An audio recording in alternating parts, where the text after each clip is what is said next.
Coming up on this episode of the Mario Rosenstock podcast. You see, rugby is a very technical game. It is. And like, I'm all my life in the game, and I could be sitting in the commentary box and the referee gives a penalty for something and I'm scratching my head saying, what's that for? If I'm struggling to understand, what is the casual observer at home? Like, what chance is he? So I always try and make it simple and try and involve the fellow who watches soccer today, hurling tomorrow, rugby the next day. Yeah. And I actually enjoy when somebody comes up to me and they say, look, geez, I really understand it now. You explained that very well.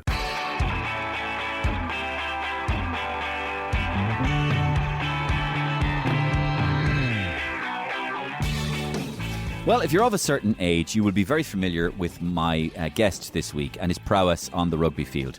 An Irish rugby captain, an Irish Triple Crown winner, an Irish Lion, an Irish manager of the Lions at one stage, and he's had a stellar career as an Irish player, a Munster player, and now as a pundit and commentator. And if you're a younger listener to the podcast, you'll recognise him as the distinctive Donal Lenihan voice.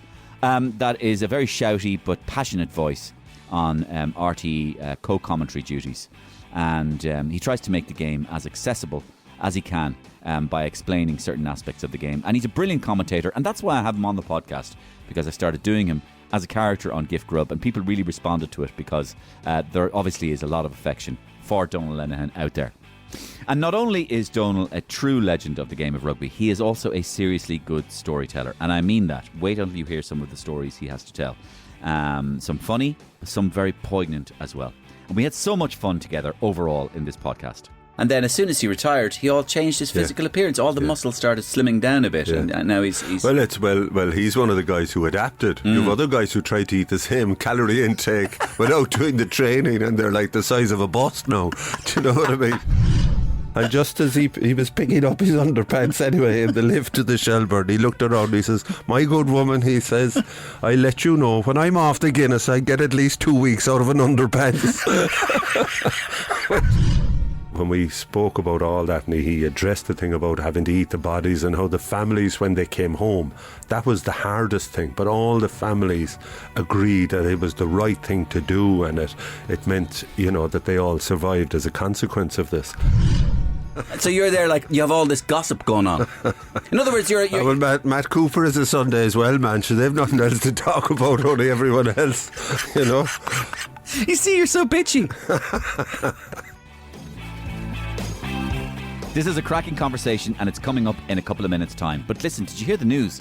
Apparently Michael D, the president, was rushed to hospital. Now, I think he's okay. I think everything is fine. We've been told that everything is fine. But listen, if he's a bit sick, of all the times we had access to the presidential voicemails. Wait till you hear these. This is President Michael D. Higgins. It's you! I'm a little under the weather at the moment. If you would like to send on your good wishes and compliments, please do so after the message. Thank you! This is Taoiseach Leo for Anchor here. I'm sorry to hear you're feeling unwell. As a doctor, I would advise you to remain as quiet and still as possible. As little speaking as possible as well, particularly on any matters to do with policy, which can, endanger the heart rate and become over anxious, lead to panic attacks, etc.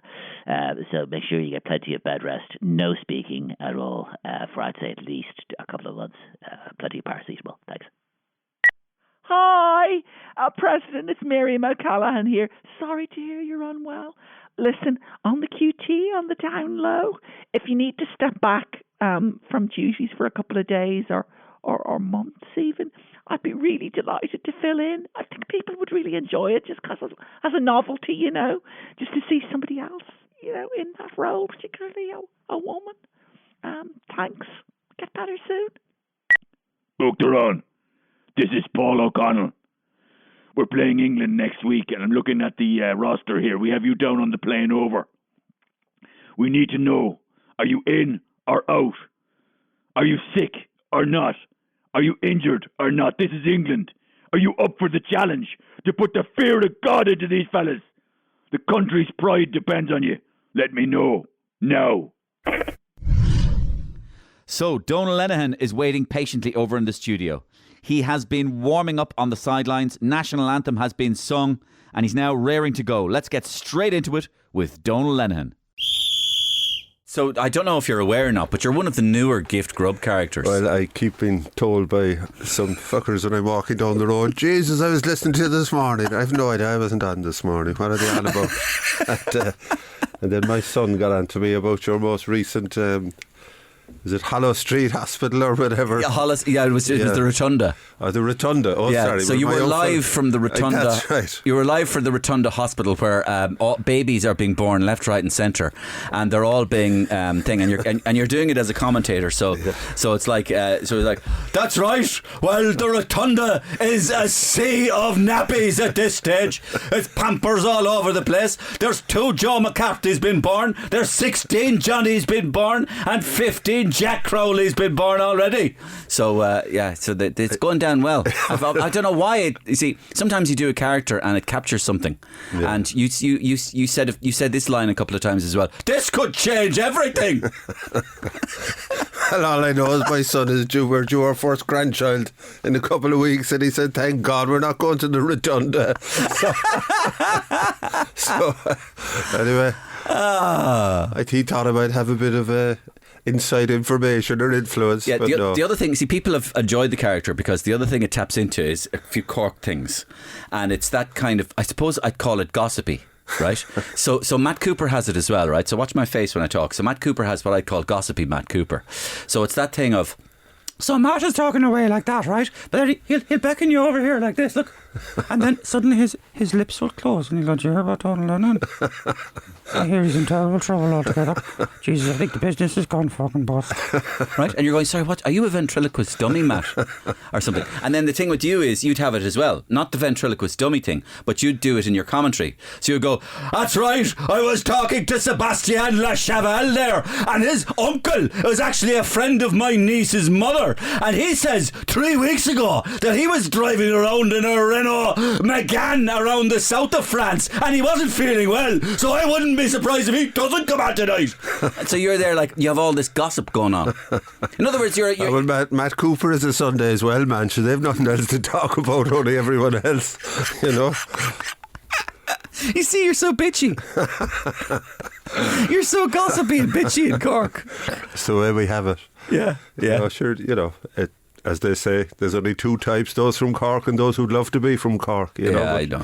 Yeah. It's one of the failings, but anyway, we'll get over it. So, as we do this podcast, we're just off air there. We were talking about how you sort of said Ireland win by 25 points and people are sort of getting angry, but they're not getting angry.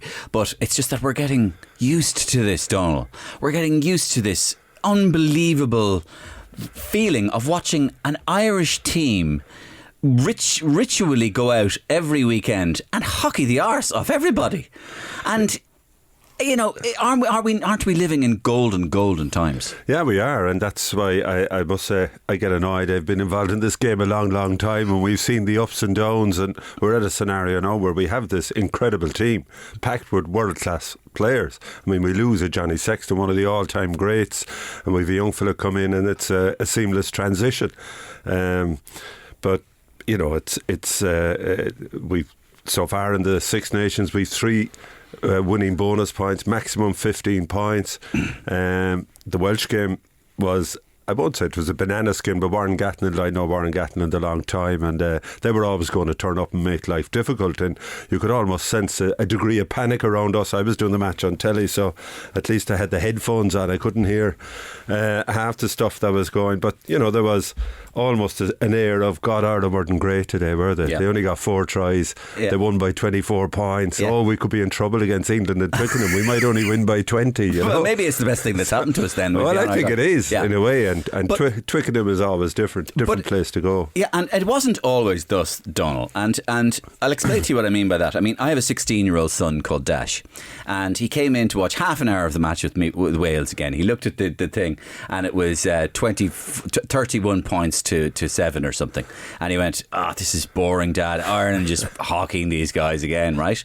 And I'm going, and I'm thinking back to my childhood, and I'm thinking back to when I was 14, and I'm thinking back to when I was 1985 and I was in Lansdowne Road when you got the ball out of the line out and charged through. You're covered head to toe in muck. You were like a pig, basically, rolling around in the muck.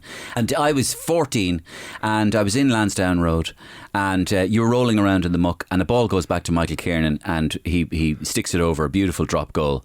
And I watched it the other day again, actually, on Twitter, that piece of play, Fred Cogley commentating on it, the inimitable Fred Cogley.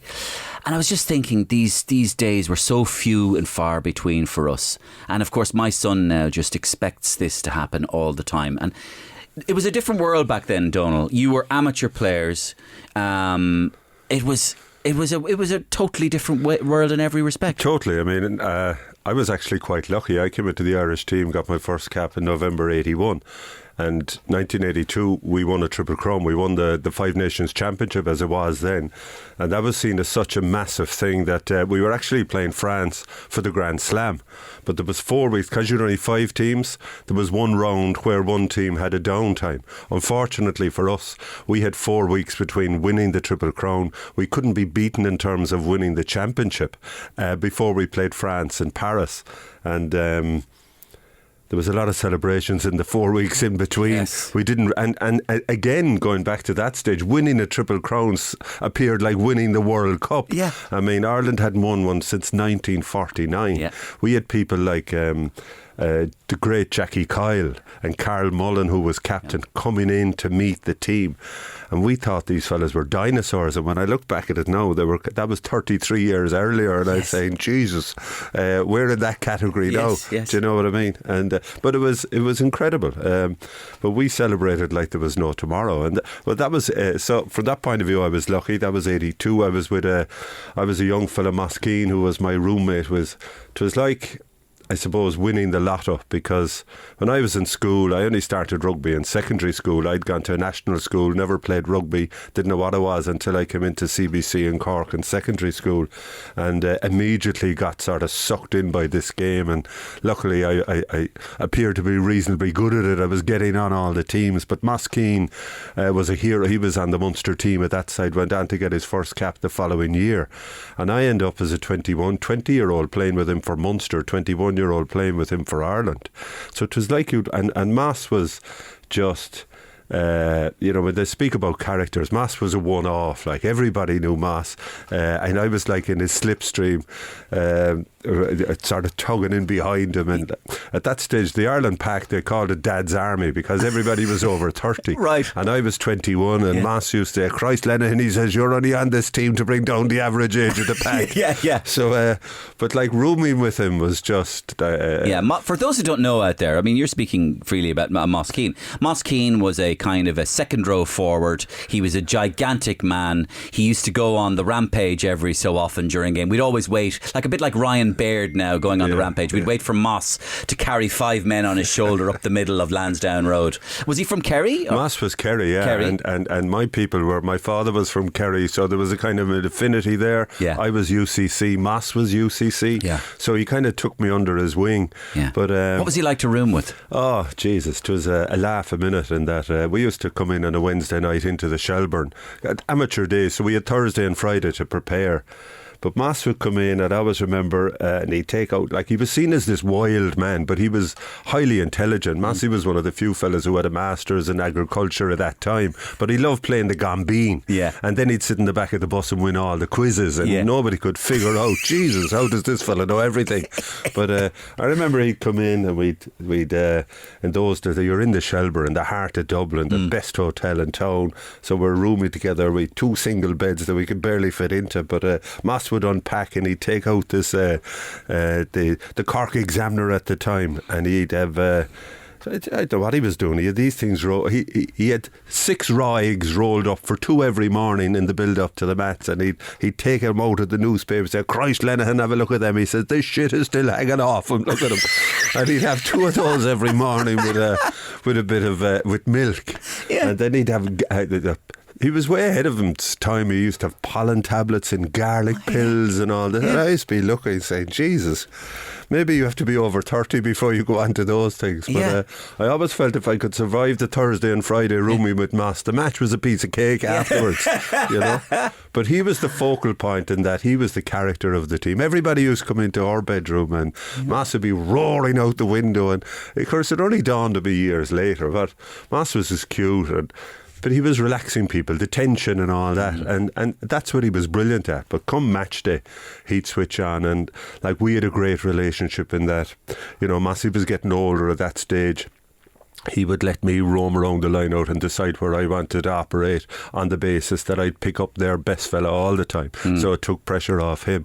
But that's the way he was. But I remember one day, again, as I say, we used to share, but Mass on the Saturday night, a lot of the Dublin-based fellas would go home and stay in their own house. I mean, when you think about it now.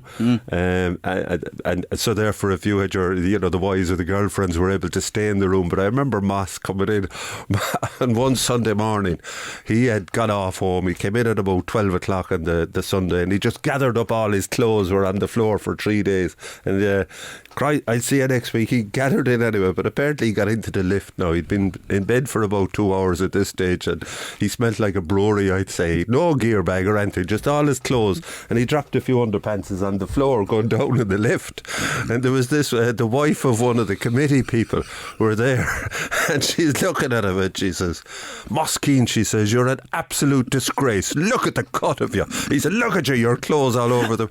And just as he was picking up his underpants anyway in the lift to the Shelburne, he looked around, he says, my good woman, he says, I let you know, when I'm off the Guinness, I get at least 2 weeks out of an underpants. Which I didn't endear him to the committee, I don't think. But anyway, I love it. But that's what he was. I mean, it was great. Yeah. And when you won a game in those instances, a big game, I mean, you presumably went completely half wild. Well, there was always, I mean, again, it was a more sociable time in that you had a reception. Back in, say if you won at Lansdowne Road, you'd come back to the Shelburne. We always then, it was tradition, we go down to Donoghue's pub. So you get into your tuxedo, you'd walk down, and there's pictures in there to this day of the Irish team coming in after matches. But you were kind of feted like a hero. All the people were in there, and it was fantastic. So we come across the road then, back to the Shelburne, where you had the post-match event. And it was, you were sitting with, so you might have 8 people at a table, but you'd 4 from the opposition team and 4 from our team. So it was great. You got a chance to shoot the breeze with players from other countries. But again, in the amateur days, you see, there was more interaction in many ways in that there was always these kind of games to open up a picture. You had Barbarians game, Irish Wolfhounds. They were all invitation teams. So you had loads of matches that you were actually able to play with players from other countries. So it was fantastic. You built up a great camaraderie even in those old days. I mean, I'd be friendly now with a lot of Scottish and English players that I went on Lions tours with. And you know, I go to Twickenham now in a couple of weeks' time, and there's an ex-internationals bar there, and you just go in and geez, you'd see a fella from 30 years ago, and there's a nod, you're over, you're having a pint, and all of a sudden you're back in Australia or New Zealand. You remember the night we were here or there? It's fantastic. I don't know, do the modern player get to enjoy it as much? And you know, I spoke to Johnny Sexton recently. I had a huge time for Johnny Sexton, and I think it's a regret of his now, having just retired, that he didn't enjoy the big moments enough. There was always the next thing. Like even last year, they won a Grand Slam. As I said to him, you're only the 4th captain in Irish rugby history to lead Ireland to a Grand Slam. But if you remember, it was against England in the Aviva. He damaged his groin, and this is 3 months before the World Cup. You could see it was a serious injury. So his mindset going off, his head was down, and he was thinking, am I going to make the World Cup? But what he missed was everybody stood to their feet, because there was a recognition that this was his last home Six Nations game in the Aviva, and he missed it. And you know, because they're always kind of the next target, next focus, they don't enjoy the moment as much, even though I think, to be fair, Andy Farrell has been Teaches them brilliant to, in terms of capturing that. I mean, you see things now that even 5 years ago would have been ridiculed at. I saw Ireland had a team run on Friday where they get their photographs. So they'd go out on the Aviva day before the match, they'd run through their routines, just a light session as such, but then there's an official team photograph. I saw Peter O'Mahony with his 5-year-old son Theo, who's dressed in the Irish gear. And kind of he's holding his hand walking around the pitch, and I'm saying, Jesus, if that was seen a couple of years ago, they'd be telling you you're not focused enough. This is madness. Get rid of all. But that's what Farrell has done. Yeah. And I think a lot of that is due to the fact that, apart from the fact that Farrell is an outstanding coach, he's unique in many ways in that he has a unique understanding of almost every aspect of the game. There's a lot of speciality in rugby, in terms of scrum, line out, forwards, coaching, defence, attack. But he's brilliant at each and every one of those. But outside of all of that, he has this understanding, and I firmly believe it's because he's the father of an international rugby player. His son is captain or was captain of England, sadly stepped back from international rugby because of welfare issues and the abuse that England got at the Rugby World Cup. Bear in mind, they finished third.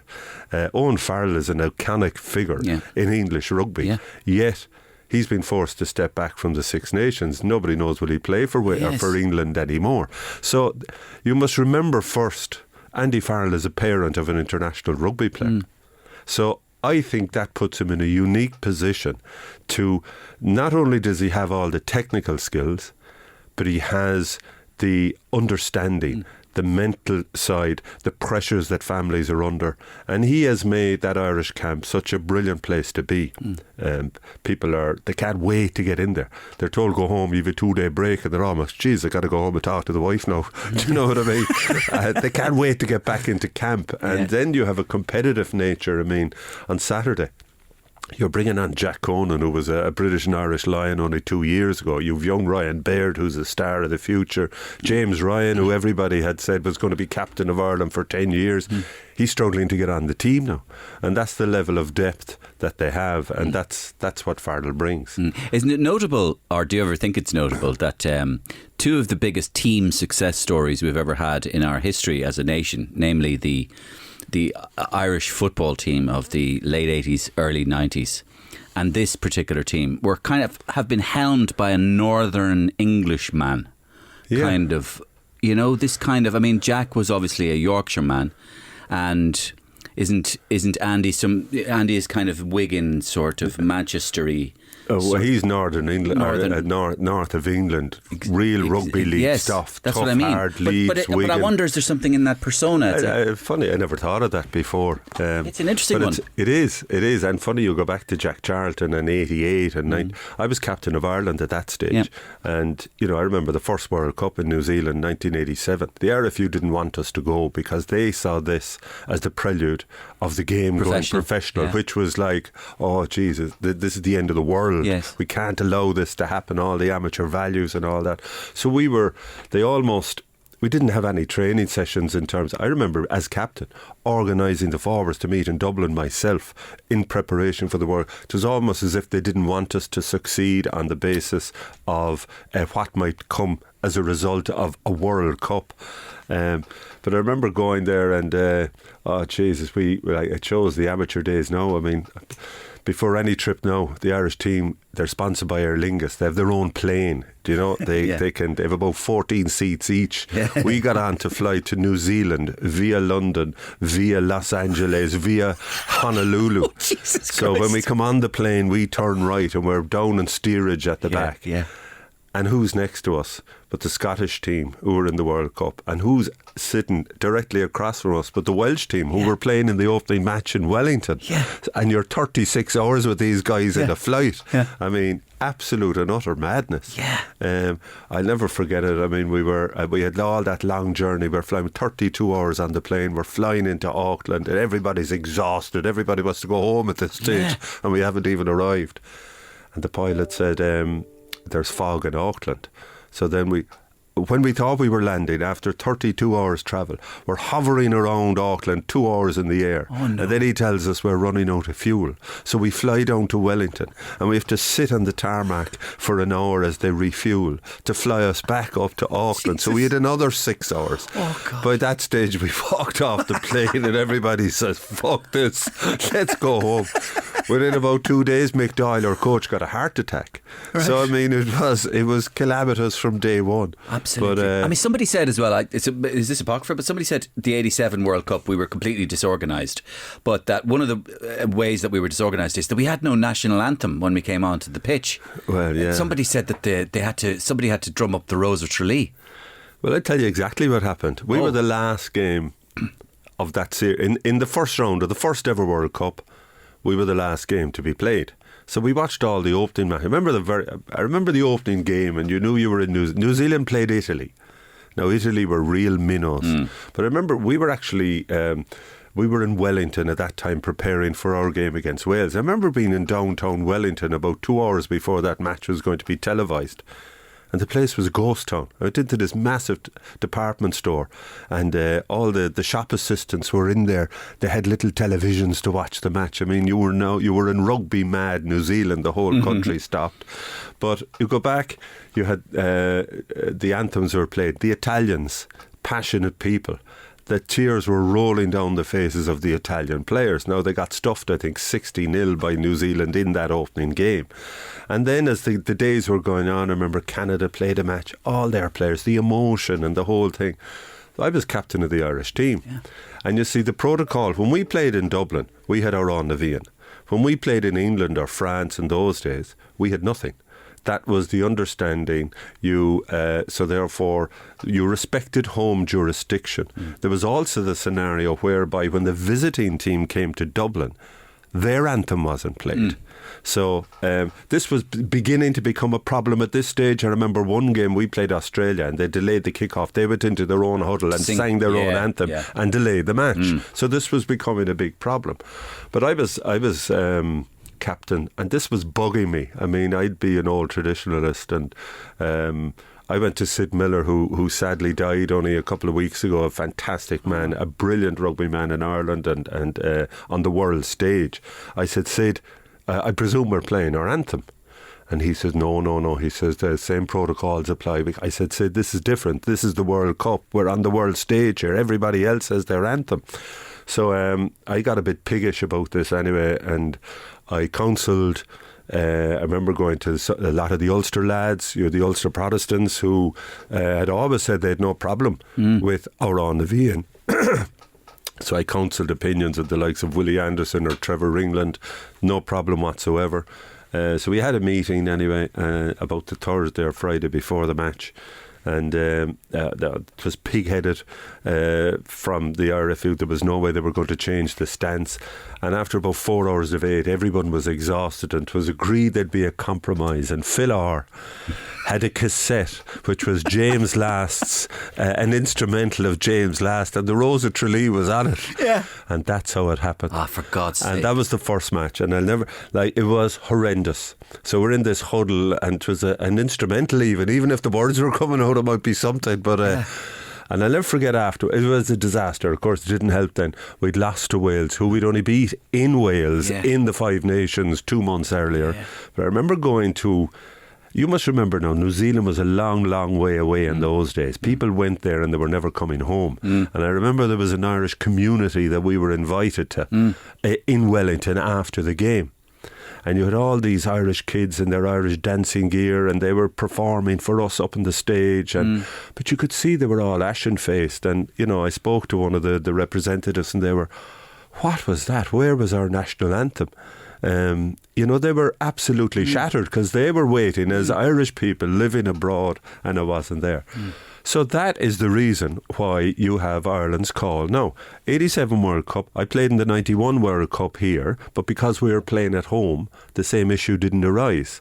So the next World Cup was in South Africa in 1995, and the RFU finally said, geez, we've got to address this.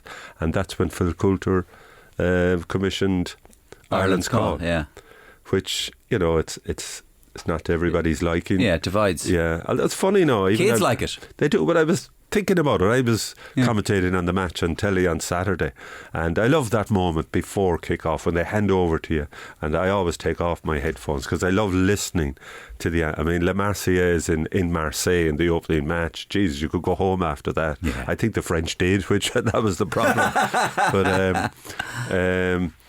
But that moment, but it struck me. I thought on Saturday, Ireland's call nearly was more voluminous than Oran Navian, do you know? Yeah. And I think you're right. A lot of the young kids, the younger generation, have bought into it. Yeah.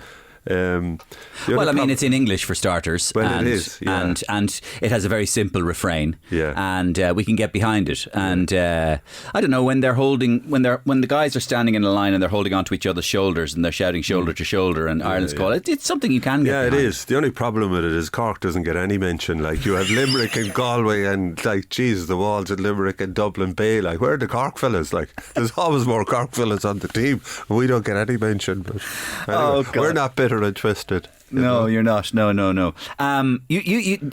Do you regret maybe not being a top flight rugby player in this environment of earning money and being professional, or are you happy with what you had? Well, I tell you, it's something my generation all speak about, and there's only one regret that we would have, and that's not being able to get the maximum out of what you are as a player or an individual. In that we all had our, like, the minute we play an international on a Saturday, you travel home on a Sunday, you're in work at 9 o'clock in the Monday morning.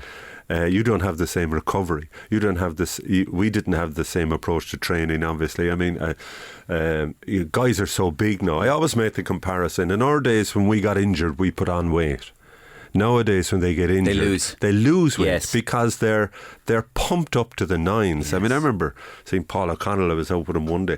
He spent the whole day eating because they're trying their maximum calorie intake. They're trying, but then when they're injured and they can't train or they can't go into the gym, they lose weight. You see them. I find it quite hilarious because obviously I'm in the media game, and you obviously we're always, who's the next fella now who's going to come in after retirement who wouldn't talk to anyone for the last 10 years, and you see when they come into the media room first, their head is down and they're, oh Jesus, who am I going to talk to here? Yeah. But you literally see them shrinking in front of you over the years, the 2 or 3 years after they retire. Yeah. They come back to being the amateur player, normal human beings. Sure, look at Brian O'Driscoll. Exactly. Sure, Brian was Brian. Yeah. I often hear you talking about weight. Yeah. Like when you're commentating, you go, well, this fella now, he plays for Bordeaux and apparently he's 24 and a half stones. Wait, and he comes on, right? And you're kind of going, so look at Brian O'Driscoll, for example. He's exactly pretty much my height, about 5'10", and I remember looking at his stats once, and it was like he was up against 15 stone, and of course that's very overweight for a person who's 5'10", unless it's all muscle. Yeah. And of course he was all muscle. And then as soon as he retired, he all changed his physical appearance. All the muscle started slimming down a bit, and now he's well, he's one of the guys who adapted. You have other guys who try to eat the same calorie intake without doing the training, and they're like the size of a bus now. Do you know what I mean? But do you enjoy being a pundit? Or sorry, a commentator? I love it. I have to say, like, if you're not, I've been a player. I've been involved in management at the very top levels. Yeah. So if you're not involved with the team, what's wrong with getting the best seat in the house? It is, but it's clear that the passion comes out from you. Yeah, well, you see, it's funny. Like, it's like you fall into these things, and I've been probably doing it a long time now. But people say, well, what? And it's funny. I get a lot of people coming up saying, look, I really enjoy you make it simple for us. I'm always conscious. You see, rugby is a very technical game. Is. And like I'm all my life in the game, and I could be sitting in the commentary box and the referee gives a penalty for something and I'm scratching my head saying, what's that for? If I'm struggling to understand, what is the casual observer at home? Like, what chance is he? So I always try and make it simple and try and involve the fellow who watches soccer today, hurling tomorrow, rugby the next day. Yeah. And I actually enjoy when somebody comes up to me and they say, look, geez, I really understand it now. You explain that very well. And that's exactly what I see. Like rugby, or commentary, radio and television are totally different. Radio, you got to paint a picture for the person who's in a taxi or who's at home or who might be down in Australia or New Zealand. Television, they see the pictures, so you have to explain the why. Correct. You know what I mean? What's happening or Michael why. Corcoran is great on the radio. Yeah, he is. Michael is. He uses kind of, a bit like yourself, he uses kind of language that you might go veers slightly away from normal sporting language. Yeah. Like you'd hear him there, he'd be listening on the radio and he goes, Paul O'Connell has the ball, Paul O'Connell, he's Munster through and through, he's Munster are great, I mean Ireland are going well here, Munster, he gets the ball, he looks at the fella as if say, get out of my fucking way, you dope, get out. He takes some Welsh fella, he just boxes him into it, he's getting really into it. Yeah, I mean, when I go with Michael, I have to bring 4 boxes of tissues because he nearly drowns me With next spittle. to me. Exactly. No, I'd be lucky to get a word in anyway, so I don't have to do any preparation for that. But I love the way Michael Corcoran is unashamedly biased. Yeah. He just brings no sense of objectivity to it at all. Yeah, It's just purely bias. But it sort of brought it home to me another time, from a radio perspective. We did Munster play the All Blacks in 2008 in Thomond Park. You might remember the famous night famous haka. when Munster, the 4 lads, did the haka to the... I mean... that was one of the most unbelievable nights of all time. I remember there was a parachuter came in with the ball. Nobody knew that it was Rua Tapaki and Doug Howlett, who most capped New Zealand. When they came out of the line, Donal. When they came out of the line, nobody knew what was good. Now, I had heard a whisper, all right, wait till you see this. Frankie Sheehan, I think, had rang me, wait till you see this. Matt Cooper didn't ring you, did he? No. Didn't you see this? Hardly Rua Tapaki is coming out of line. Yeah, no, the Sundays Well fellas don't ring anyone from Cork on. So I'm still a bit parochial there. But anyway, the boys stepped out of the line and this was just off the charts. It was. And, culture. It was just culture. As I say, if you were told you can go home now, everybody would have been happy. But a week, I mean, it was that kind of a night. It was that kind of a match. Munster were short about 8 players because Ireland were playing New Zealand the following Saturday. So the likes of your Paul O'Connells and Ronan O'Gara's, all those guys were in Dublin watching this on the telly. So it was more of the second string Munster fellas, fortified by the Doug Howletts, Laifimi Maffey and these guys, Rua Tapaki. They were playing. And Munster are winning with about 5 minutes to go, and then we all reckon Doug Howlett deliberately missed a tackle so that the All Blacks wouldn't be beaten by Munster again. But about a week later, you never get any feedback. When you do a job for a long time, nobody tell well, they tell you if you made a balls or something fairly quickly. But I remember after that game, somebody in RT sent Michael and I a load of texts that came in. And there was one in particular that stood out to me. It was a guy, a Limerick fella, who was in Chicago, and he's listening to the match on the radio in the Starbucks cafe. And he said, Jesus, he said, you won't believe I'm a passionate Munster man. I'm in Starbucks in Chicago, and I have my laptop on. I'm listening to the match being streamed on the radio. And at one stage I got so excited, he says, with your commentary, I jumped up and I started singing Stand Up and Fight. And he says there was 2 fellas sitting across from him reading their book, and they're looking at this fella and saying, in the name of Jesus, what's the story with this fella? But he said, I was in Thomond Park. And that's the ultimate compliment. It do is. you know what I mean? Because that's exactly what you need to do. It's America though as well, so I'm surprised they didn't take out an AR-15 and shoot his brains out. Yeah. Well, they weren't quite that bad in 2008. No, he wouldn't not. chance it, no. But that's exactly what you're trying to paint, that type of picture. Rugby. I love rugby. And actually, there's a thing on Netflix at the moment, The Society of the Snow. About the story of the crash in the Andes. Yeah. People might be vaguely aware of it. I think you have a small anecdote from this, don't you? I mean, there was another film made 20 years ago called Alive. The story of, is it the Uruguayan or the Argentinian rugby players? Uruguayan. They were a school, well, they were a club side from Montevideo.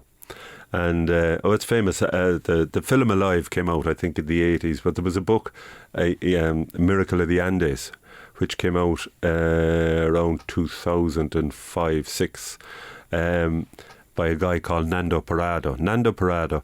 I mean, just to put this in context, it's an Uruguayan rugby side who were on a tour in Chile, 46 people on a chartered plane. The plane crashes in the Andes, and they were missing, presumed dead, for 72 days. Next thing, 16 of them survived, and they're alive, and it's their story. But they had no chance of survival, really, and 2 guys, a fella called Nando Parado and one other, they trekked for 10, 11 days over the mountains in rugby boots. They prepared for this trek for almost 2 months. But I mean, the bottom line is they were left in the Andes, no food, and the dead bodies were there, and they had to make a decision. The only way they could survive was eating the flesh of the dead, like Nando Parado. His mother died, his sister died, and his best friend died, all in the one day. And I was in CBC, I was second year in school, and our principal was a brother called O'Reilly. He had taught in that school in Uruguay. So when the crash happened, he brought the whole school into the hall, and we all prayed for these rugby players who were missing in the Andes. And then I remember we were brought in 3 months later. 16 of them had survived. And so that's what the film was about. But Nando Parado, who was one of the two, Roberto Canisa was the other.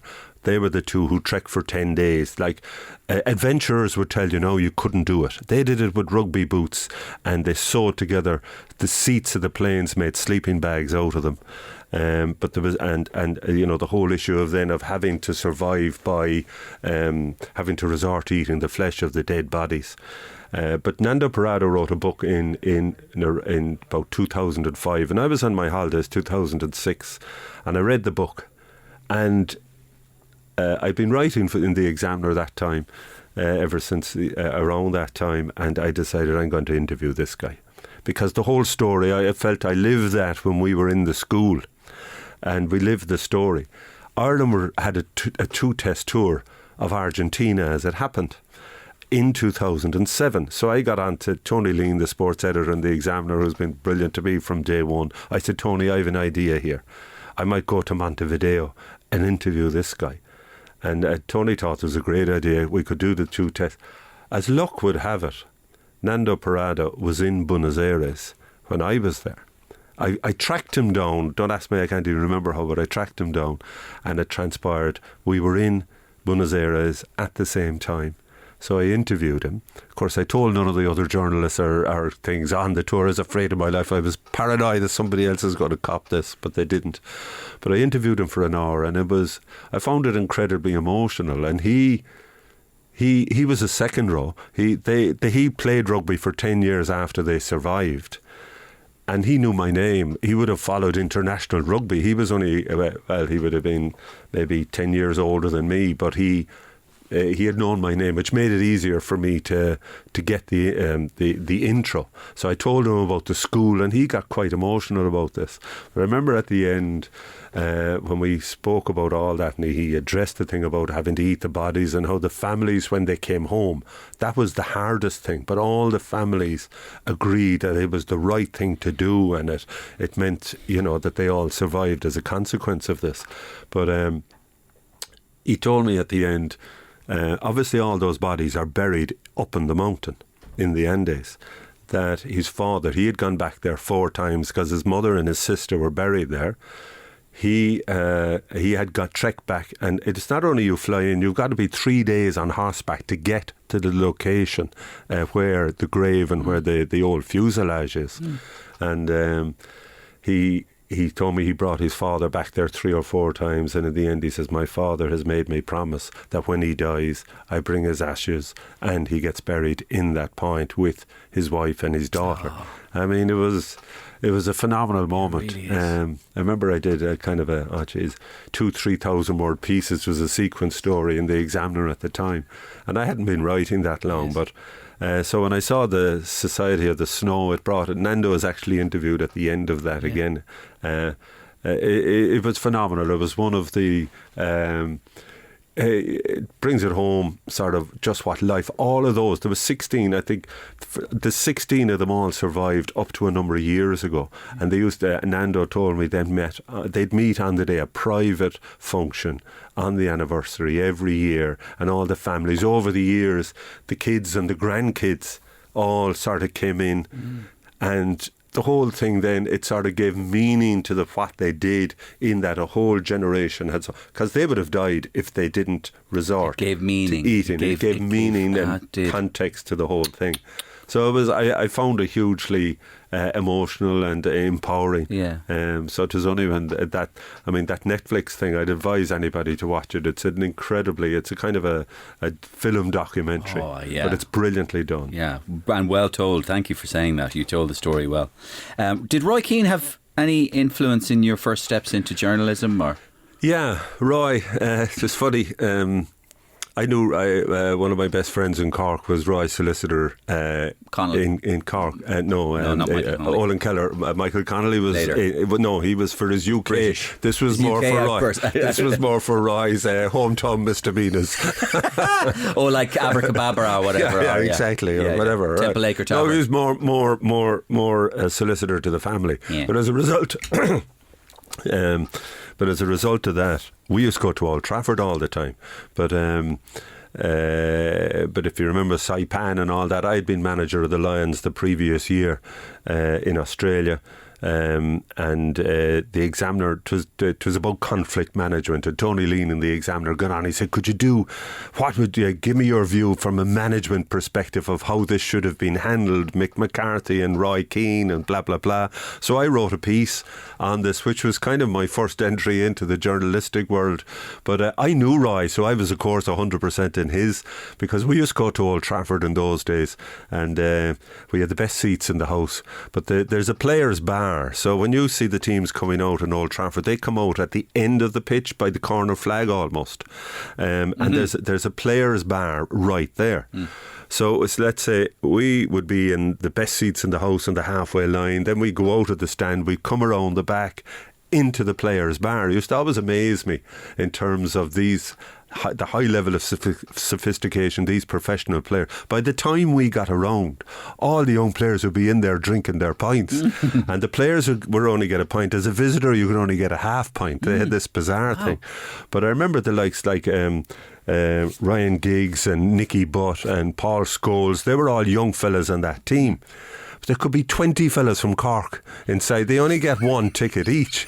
So Roy used to go around to all these fellas and squeeze their tickets out of them. Yeah. You see, so you go in and we'd be having our pints waiting for Roy to come in, and all these heroes. I mean, I remember Schmeichel, who was a big lad, was in there. One of the lads I was with was smoking, and Schmeichel comes up to us, "This is a no smoking zone."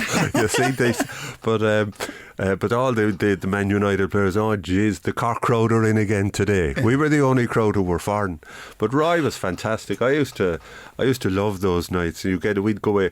Roy would have a pint or two in those days, whereas he kind of gave it up subsequently. But we'd go off. But he was massively into rugby, which I couldn't understand. Sure, didn't he go down to New Zealand and everything? Oh, he did. And he went with the training camp and everything. That's right. He was in with the All Blacks when Ireland were playing there. It was quite funny. I think the Irish, Paul O'Connell and Ron O'Gara, who would have Ronan would have known him through the same reasons that I would. But they were down in New Zealand as Ireland were playing New Zealand, and Roy was in the New Zealand camp, and Paulie got on and he says, "Roy, can we meet you for a meal?" And so they said, "Yeah, of course." Yeah, so Roy was delighted to get out and see a few fellas that he knew with a few familiar accents. So they went out for a meal anyway. So Raj was there and he was, tell us, Roy, what did you learn in the camp? What are they doing? What did you pick up? Is there any insights you could give us? And Roy turns it around. "I did," he says. "All I could hear all week is they're going to fucking target you all day," he says. So of course the other lads got a great kick out of this, and O'Gara was, "Oh, for God's sake, here we are again," you know. But Roy was I used to love those. But what was the journalism thing? What was the connection with the journalism? Did he say? Well, it was because of the issue with Saipan. No, okay, I mean that was the first time I was ever asked to write something. Okay. You see, so I always kind of give nod to Roy and say I think I'm 21 years writing for the Irish Examiner now, but that was the first one. That was the intro. And after that, I think Tony Lean said, "James, yeah, your man is a bit of a player. He can write all right." Because I always say, I write from day one. The first art apart from that I did was ghostwritten. Most of the guys who were on the papers, the ex-players, a lot of them are ghostwritten. Yeah. My first one was good, but I insisted I had to read it, you see. So, Jesus, it was so bad it took me 4 hours to correct it, which is the best thing that ever happened, because after that I wrote my own stuff. Yes. And I must say I love it. I mean, you asked about sort of commentary, you're there. So, I mean, I'm coming at it for both angles, and, it's again, you were asking about the professional game. Would I have liked to have been in that? Yes, I would, from the point of view of trying to maximise your talent and your ability, not for the money. But professionalism has given me another outage in that, you know, I'm involved professionally from a journalistic and a commentary and as an analyst with RTE. So I mean, I wouldn't, if rugby hadn't gone professional, you wouldn't have that level or that in-depth quality of coverage. What else do you do, Donald? What do you have a profession? Well, I was involved. I was in banking and finance for years. I worked. I remember my first. It's such an easy thing to say, banking and finance. You don't mind me if asking what the hell are you talking about? I came out when I was. I mean, you're not standing behind the teller.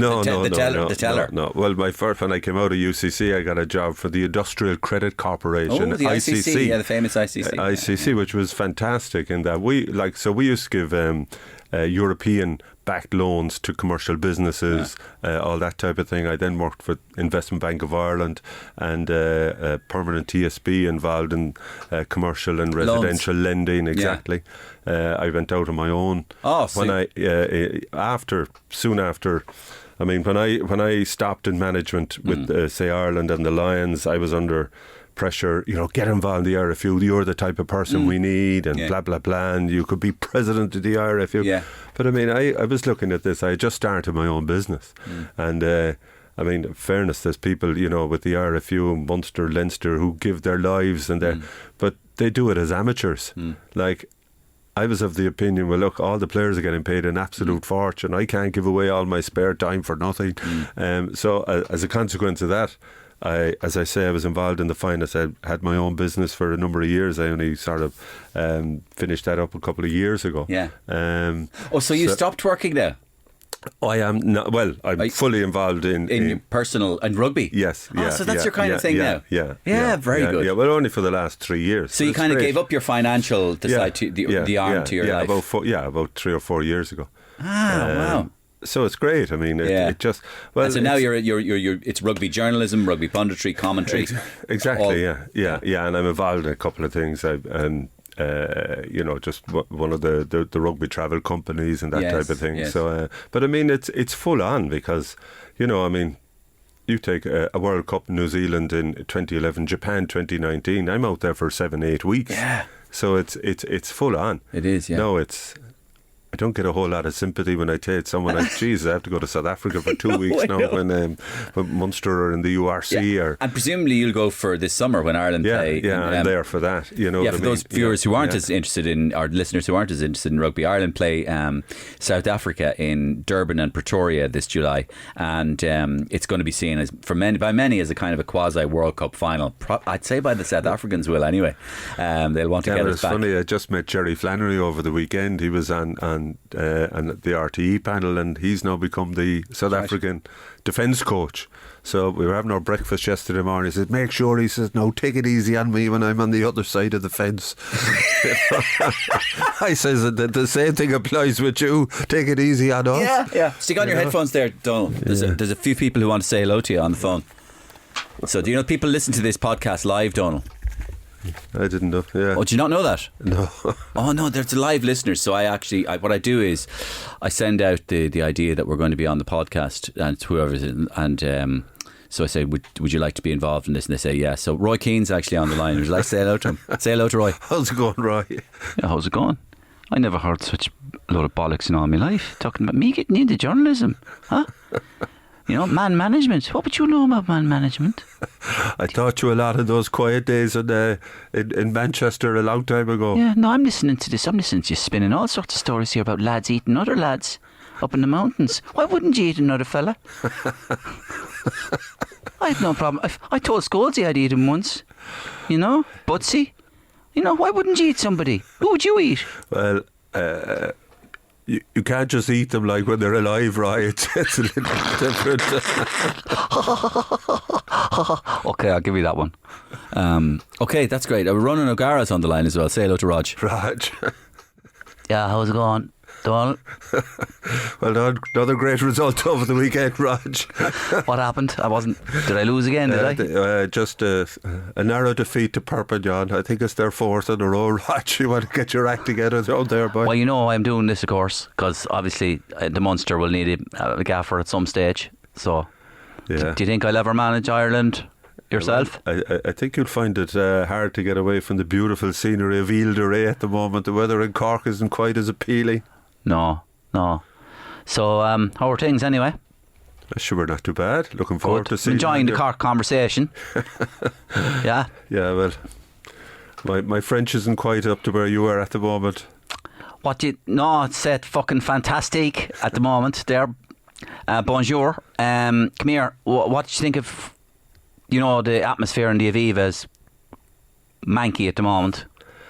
Yeah, it's a point. A lot of people are giving out about it, although I have to say when Ireland were under a bit of pressure, small bit of pressure in that second half last week, I actually thought the crowd got behind them.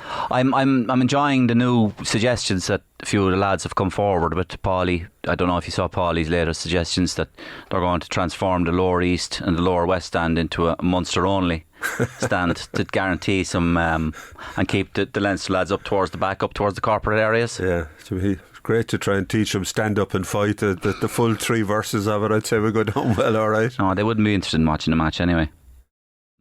Yeah, Rog, great to talk to you. It's great to talk to Rog. Do you like Rog? Oh, Rog, one of my favourite people. I remember him as a young fella, even coming into the Irish setup, trying to explain to him why we weren't bringing him to the World Cup in '99 because of his lack of experience behind David Humphreys and Eric Elwood at the time. Yeah. And in fairness to him, he did come to me about 20 years later and say, I understand now why you did that. Yeah. He's a good pundit as well, isn't he? Oh, he's fantastic. Yeah, he's great company. He does have a peculiar way of expressing himself. For example, the way you get it when you're talking to somebody on a satellite phone and you have a delay. Yeah. Rog has a triple delay. He's like a human, a live satellite. Yeah. He just does this delay. He does this thing with his mouth. So he go, so Rog, what did you think of the game today? And you go, what did I think of the game today? And he's live television, Roger. You're eating up the time here. Yeah, well, he can never be accused of rushing into an answer. No, anyway. But he's very thoughtful. He's very. He looks at things differently. I mean, I have to say I admire him, what he's done. Obviously, just going to France. I mean, he retires, and irony of ironies, he rocks up in Racing 92 2 months after Johnny Sexton signs for them, which didn't go down well for a while in Johnny Sexton's house, I don't think. But then he goes to New Zealand to go after the Crusaders, and I remember being on the Ireland tour in 2018. Ireland played a 3-test series in Australia, and Rog came over from the matches. And so we used to. It was the first time really that you could sit down and have a few pints and a great chat, and you could see he was learning a massive amount in New Zealand. You could see he loves home, but it was an investment that he was making, and to be fair, not easy. I remember him telling me he had 5 kids, and I was talking about flying to New Zealand for that 87 World Cup. I think with 5 kids, you have to turn right and go down into steerage as well. So he almost felt, in fairness to his wife Jess, after that flight, 5 kids, and they were all very, very young at the time. I think once they got over that aspect of it, it was onwards and upwards. But he did this podcast as well, Donal, and he asked me the most peculiar question at the start of the podcast. So he was there with the podcast, and he's one of my first guests. I'll have to listen to that. Yeah, it was interesting actually. And he went, "All right, Mario, so how's it going?" I went, "Great, Rog. So listen, what are we looking at here?" I went, "What? Are we looking at what kind of commitment are you looking for during the podcast?" "What? Are you looking for what, 70, 80% or full on, like?" "Full on, Rog." I've never been asked that question. "What do you want from me? Do you want 70% Rog or 80% Rog or all Rog?" I mean, it was never a bizarre question. Yeah.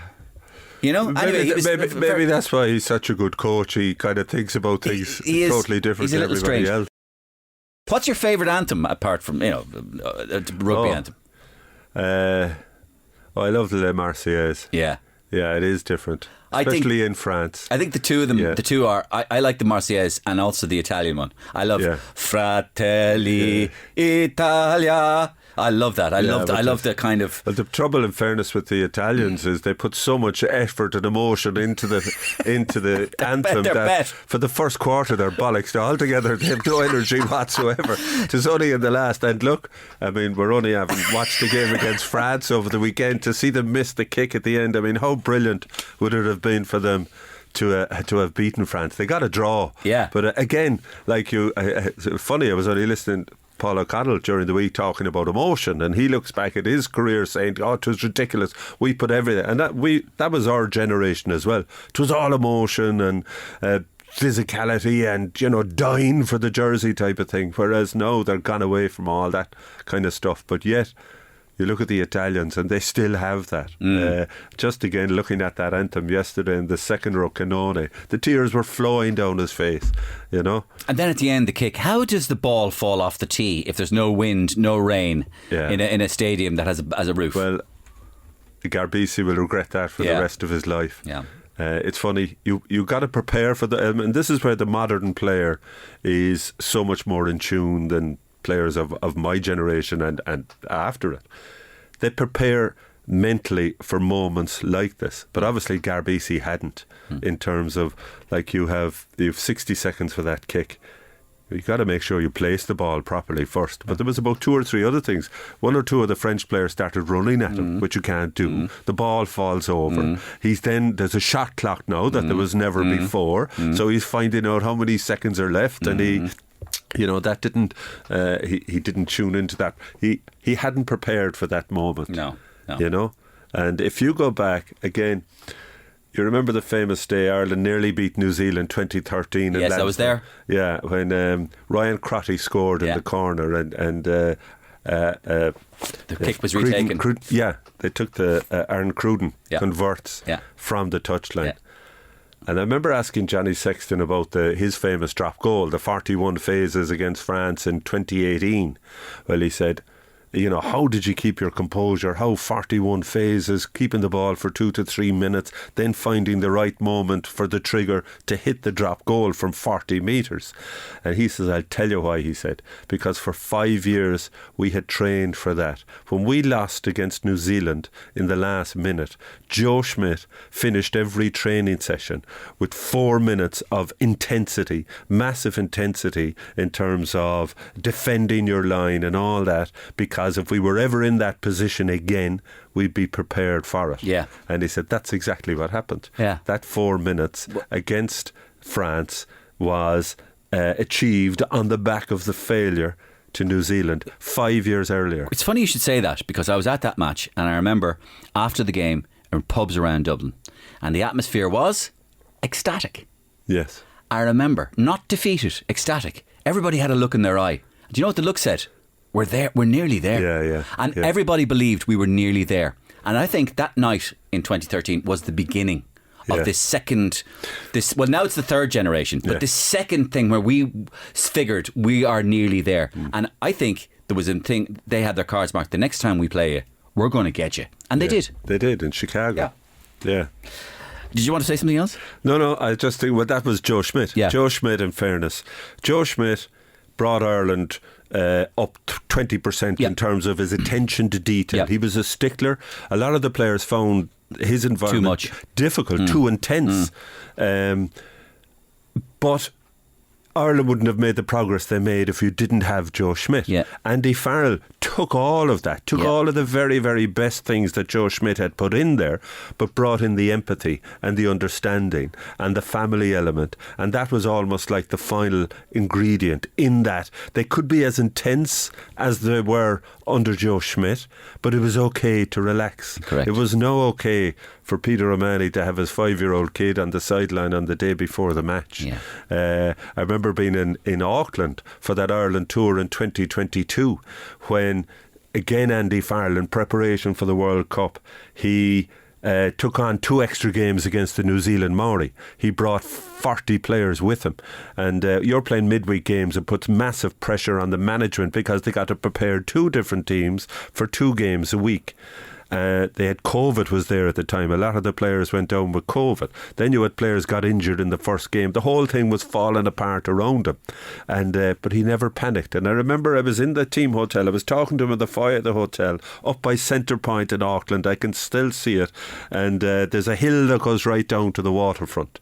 And as I was talking to him about all the injuries and all the setbacks and the COVID fellas that he had lost, about 5 players came rolling down, you know, these electric scooters. They came zooming past the front door. One of them had 2 players on the back of them. And I just looked at him and he looked at me and he goes, mother of jeez. But he was, if that was Joe Schmidt, they'd be shot on the spot. He was accepting of that. Yeah. He understood that's part of touring. You got to have your downtime and down days. But it's I think a collection of all those things that has made this group what it is. And you know, I think we have so much to look forward to. You know, we do. Great time. And Donal, listen, as you say, it is an amazing time to be a supporter of Irish rugby. And I want to thank you for coming in and sharing your stories from a slightly more personal point of view. I've really enjoyed it, and thank you for coming on. Cheers, Mario. A pleasure. Stop taking the piss out of me.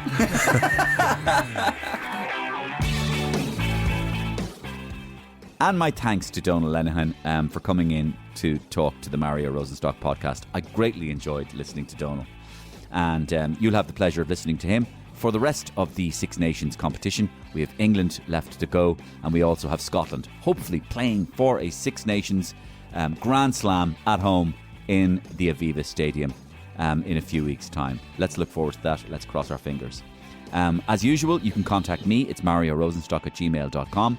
I read all your emails and I get back to most of them. Exclusive comedy, of course, every week on the Mario Rosenstock podcast. And if you can, tell one other person about this podcast. That's all I ask of you. Until then, I'll see you same time, same place next week.